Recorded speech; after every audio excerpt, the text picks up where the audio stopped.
Katniss Everdeen, la mente detrás de la rebelión. Katniss Everdeen no nació heroína. ¿Fue el trauma quien la moldeó?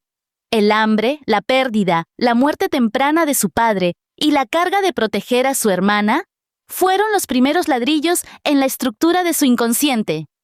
Freud decía que todo ser humano vive dividido entre tres fuerzas.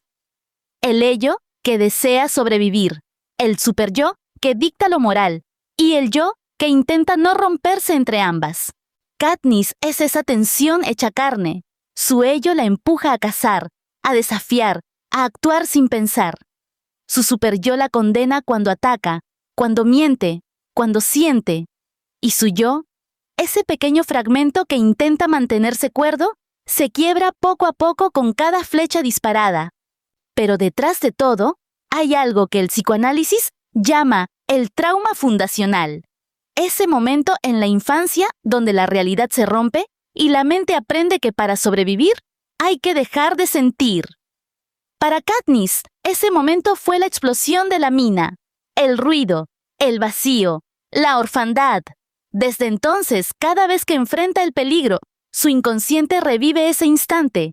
No lucha solo por sobrevivir al Capitolio, lucha contra su propio pasado. Carl Jung diría que Katniss vive un proceso de individuación. Cada vez que desobedece, que cuestiona, que ama a pesar del miedo, está integrando su sombra. Esa sombra es la parte reprimida, la que carga la rabia, el dolor, el deseo de venganza. Y cuando dispara una flecha, no solo hiere al enemigo, libera un fragmento reprimido de sí misma.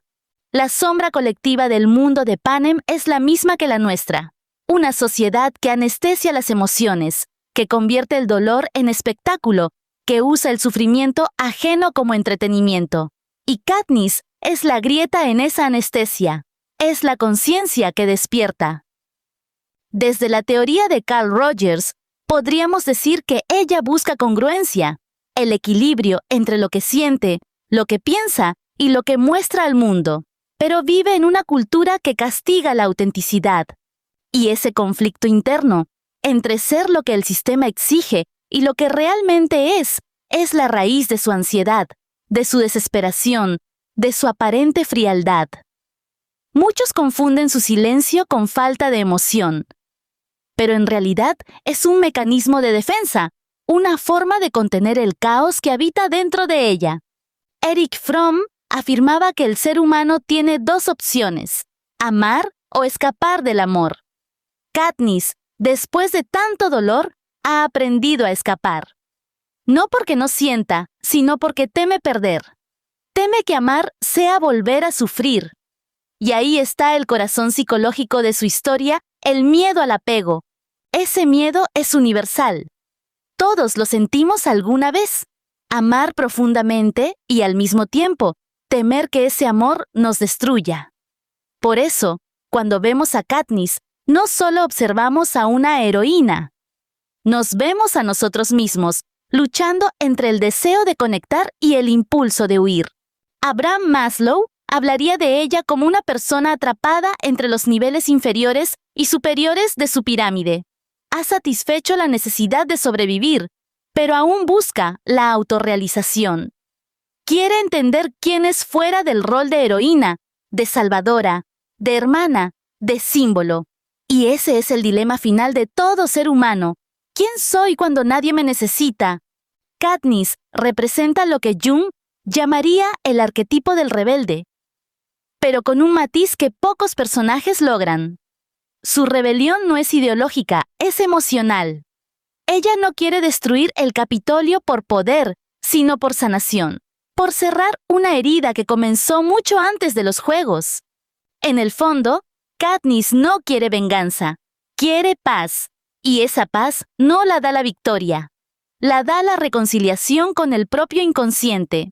Por eso su historia nos hipnotiza, porque todos, en algún nivel, somos Katniss, hijos de un sistema que nos hace competir, sufrir, aparentar, pero que, aún así, no logra apagar nuestro instinto de libertad.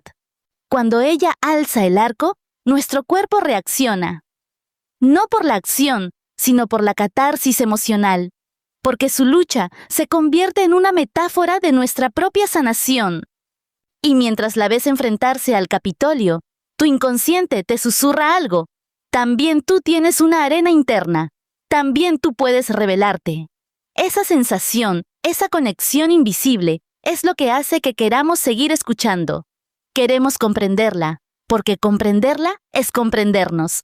Y cuando una historia toca ese punto profundo del alma humana, deja de ser entretenimiento. Se convierte en espejo. Y un espejo siempre atrae miradas. Si esta historia te hace sentir, si despierta algo dentro de ti, no lo ignores. Eso que sientes es el inicio de tu propia revolución interior. Y si mi voz logra acompañarte en ese viaje, si encuentras en mis palabras un refugio, entonces acompáñame tú también. Ayúdame con un like y a seguir compartiendo historias que despiertan, que curan, que recuerdan que el fuego nunca se apaga.